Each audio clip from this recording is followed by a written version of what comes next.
Hi, I'm your host, Brian Stephen Prince, here on the StarQuest channel today to give you the first reading of my new novel entitled T.L.A.U. They Live Among Us. I hope you enjoy this. It's written for you, and for you to understand that we have a lot to do, each and every one of us. Not going to spend too much time discussing preliminarily, but I'd like for you to understand that this book means a lot, not just to me, but to our world. It's my debut, here on the StarQuest channel.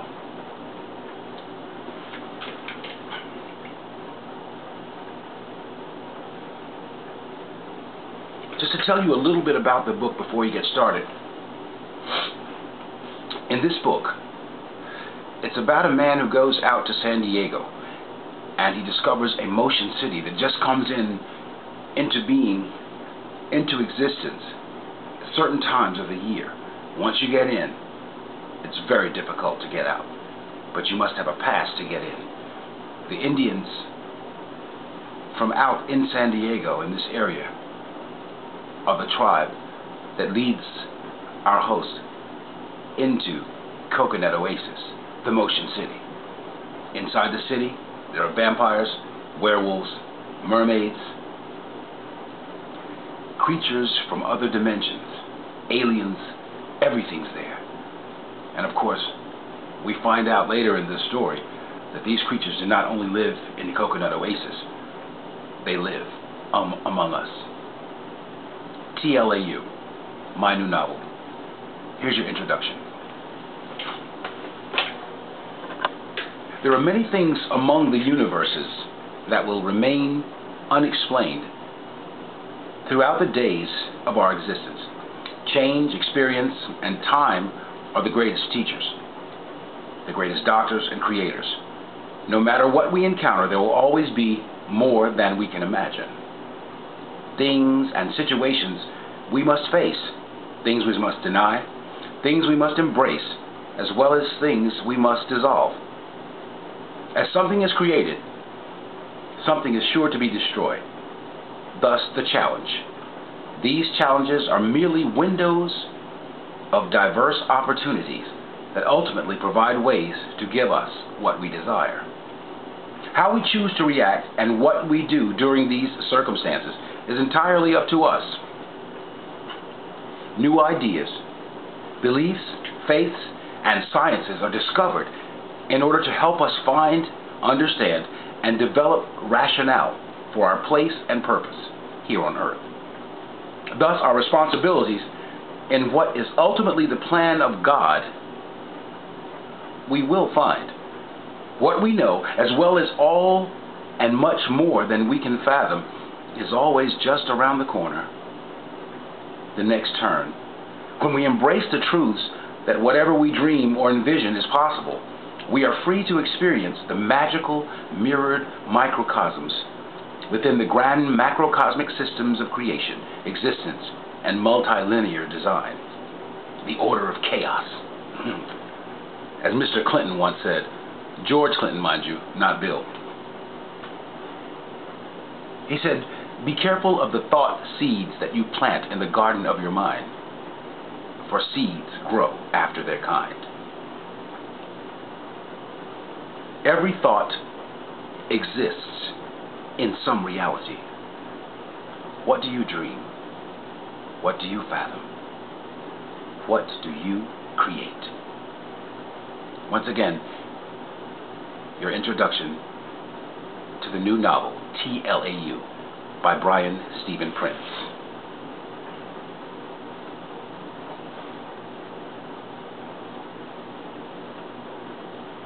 I have some quotes here also that I put in.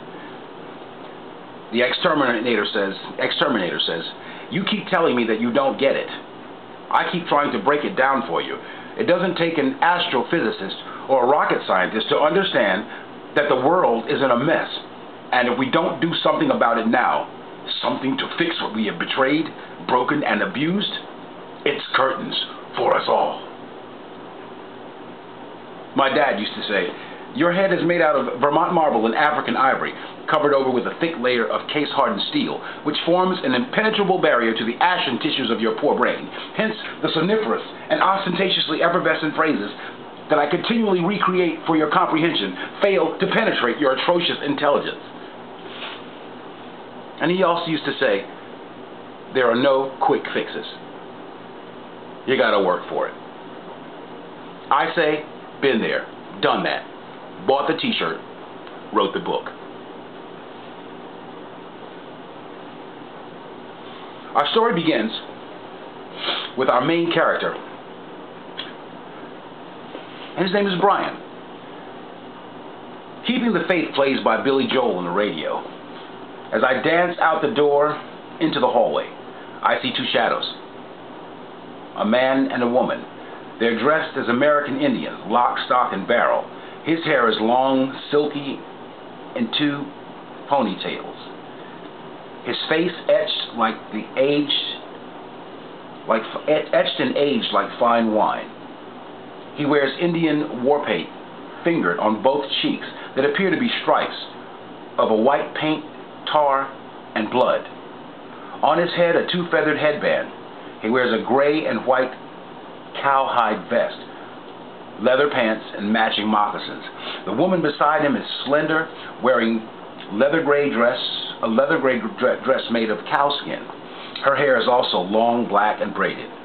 They smell of old campfire and buffalo meat, and a spice that reminds me of the fragrance of high-quality chiba. I stop and place my hand to my chest in respect.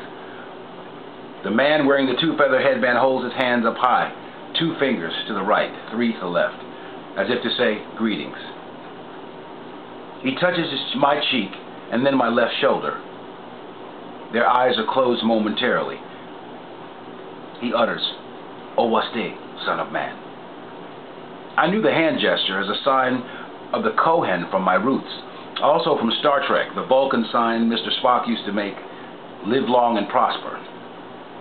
His woman, an Indian squaw, at least half his age, smiles and then whistles the Nestle's tune.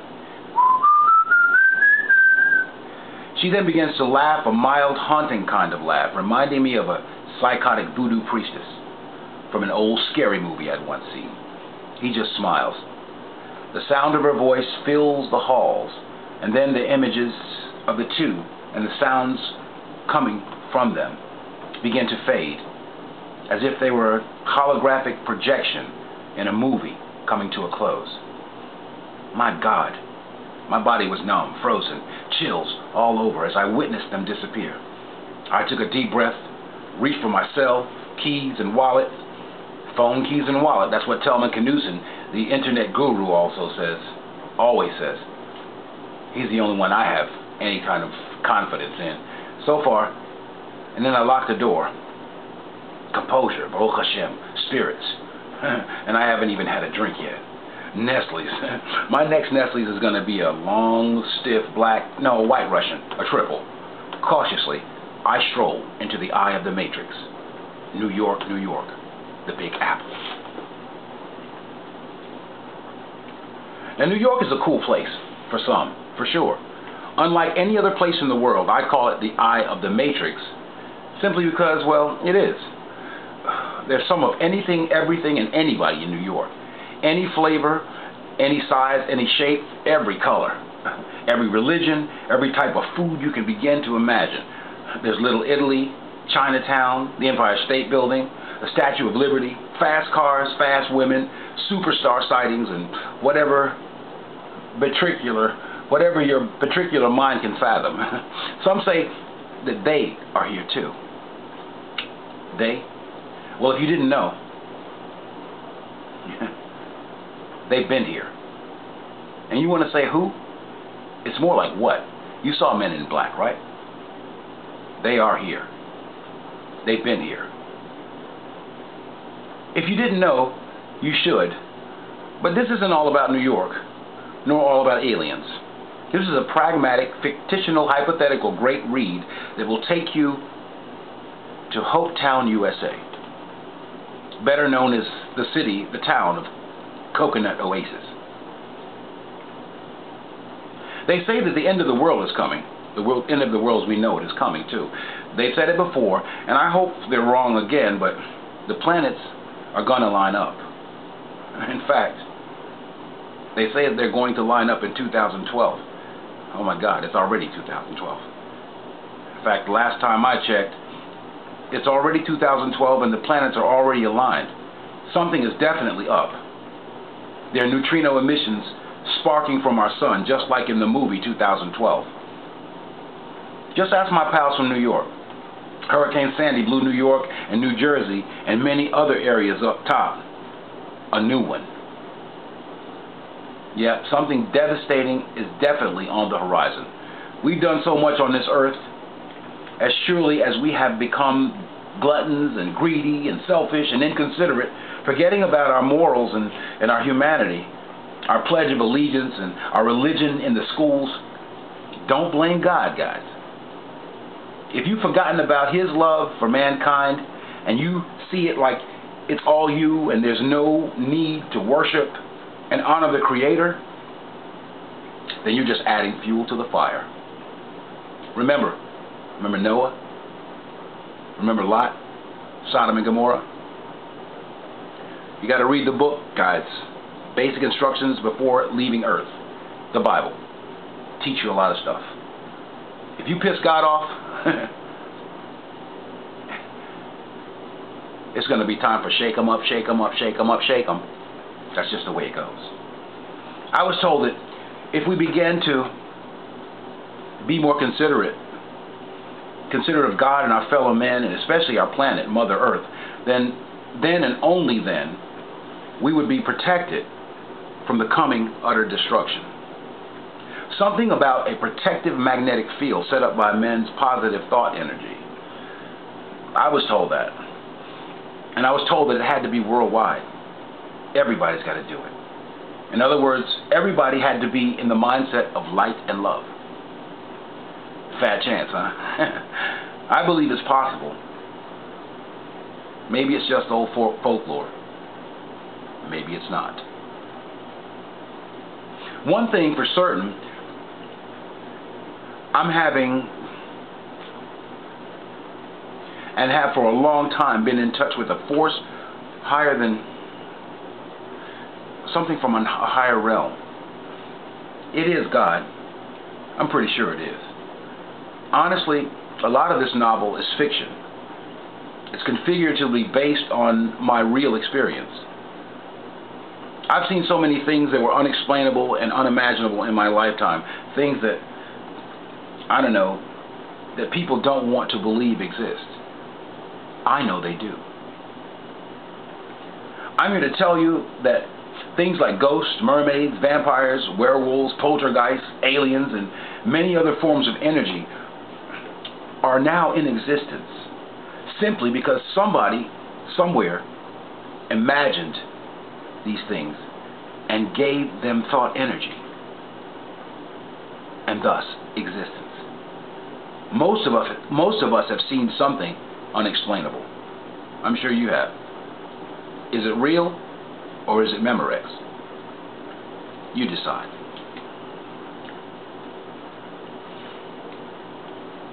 Our story begins. Who can be saved? But he that shall endure until the end, the same shall be saved. Matthew 24:13. Somebody asked me on my way home today if I was aware of the fact that the world is coming to an end soon. I answered sincerely, but of course, it's been on its way for quite some time now. Why do you ask? Then she asked me quite indifferently, what can we do about it? I mean, how can we stop it? Because I'm about to meditate my way off-world back to my home planet. Well, I said, laughing at her. Her name was Nancy Drew. She had a Nancy Drew demeanor.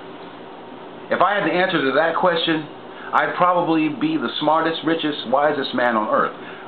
But you're an explorer, she said. A problem solver, a writer, a Kabbalist, a scientist, gifted with the gifts of healing and parapsychology and creating music and one who has studied techniques of Christology and herbology, parapsychology, just to name a few of your talents. She said, who's better than you? I heard about you. I know you must speak 6 or 7 languages. I also know what happened to you when you were at Israel in Masada. You saw an angel there in the ruins of the synagogue. You've seen ghosts, spaceships, and even... I said, wait, hold on just a parsec. Hold on just a minute. Who in the name of unseen are you? I asked. She navigated towards me as inquisitive as an 8-year-old with buttered gingerbread fingers trying to solve a holographic Rubik's Cube from the future. The name is Nan Collins. I'm a reporter/journalist. Believe me, I'm no one you need to worry about. I've watched you. You're okay with me. But there are others. Well, not with me! The hollow voice belonged to a Brooklyn Italian who cosmically appeared out of a virtual canvas. He was about 5'3", 250 pounds of water soaked in uncooked red meat, and the other 50 pounds was straight-up pepperoni pizza. He was the spitting image of a well-dressed version of a young Rodney Dangerfield in plaid. He wore a splotch of tomato sauce on his orange tie and a matching orange lipstick stain just above the collar of his pressed white Van Heusen. Rodney carries a dented pizza box from DeFara Pizza, the best pizza in the world, by the way. He's got that in one hand and a set of keys in the other hand, which he jingles and points when he speaks. Hey you over there. Something like this. Hey you over there.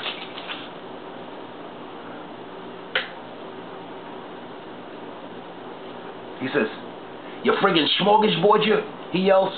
He's soon accompanied by a pair of sleek, dressed wetbacks, Mexicans and Italians in cahoots.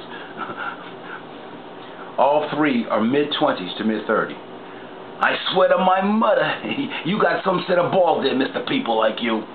I just stared at them, scratched my head, and wondered what in the pork tuchus was going on.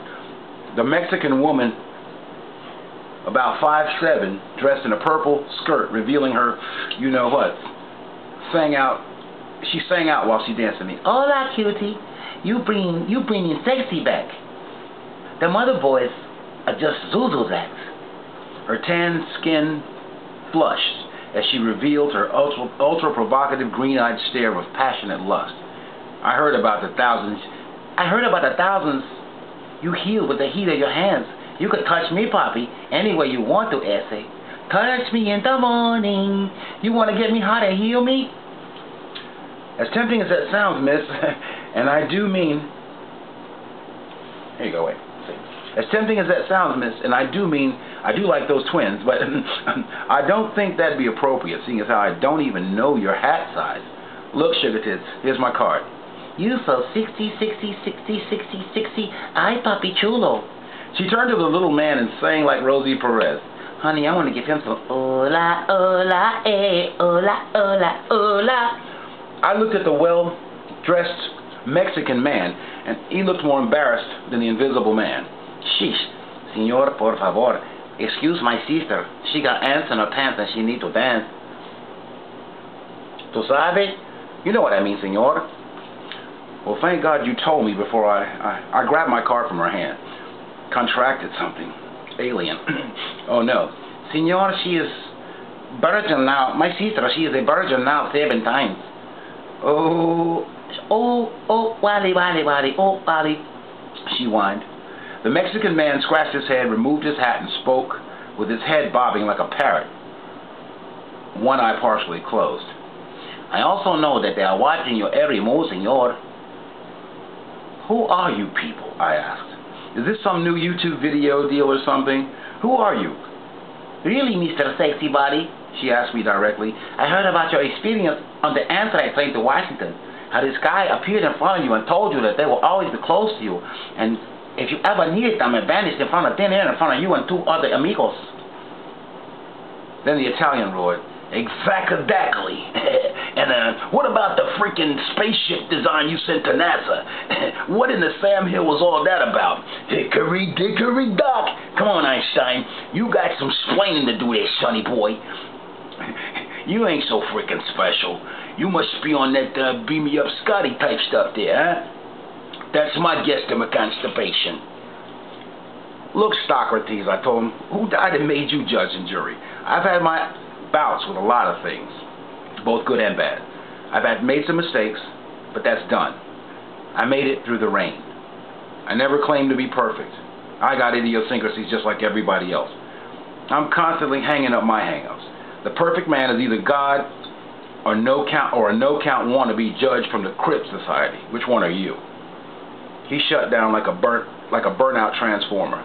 Nan Collins, a reporter, she continued, I've also heard that you're here on Earth from somewhere else, far, far away. I told her, I said, well, if you believe that, and you know so much about my agenda, then you should also know that I'm not a threat. I'm doing the best I can. It's not easy being big and green, you know. Yeah, I'll play while you sing there, Blacelli. The Italian held up his hand with his keys jingling. The little Italian, okay, he held up his hands as if playing a violin and hummed Beethoven's Fifth. The Mexican couple, now wearing two oversized red sombreros, was deep inside of Whisperville. Jose Guerrero pulled out a fresh pack of stale non-menthol Newports, smacked the top end with his left hand, haphazardly removed the plastic and dropped it into the wind. It floated up into the air about 20 feet, lingered, began to spin, and burst into flames. His accent changed now. It was distinctly British. I know, that's what you say, old bean. I happen to believe you. Then his accent changed back to wetback. But, senor, there are a few more skeptics who want to know if you are just a part of the great, grotesque design, the plan, the master plan. Whose plan, I asked. The Mexican woman added, the plans of the ones who want to destroy us, to take over this planet. You guys are something, aren't you, I said. I find it to be utterly preposterous. I'm here to help the lost ones. Well, and have a little fun every now and then. Oh, really? What kind of fun you freaking talking about there? The Italian continued. We got our eye on you, pally boy. Everybody knows who you are, buddy boy, pal of mine. You better watch your back there, Columbus. It's Columbus, I said. Yeah, whatever. If you understand what I'm saying here, and I'm trying to tell you really though, who you supposed to be anyway, pal? Jack Blue, the black Jew? Get the fudge out of here. Get the fudge out of here.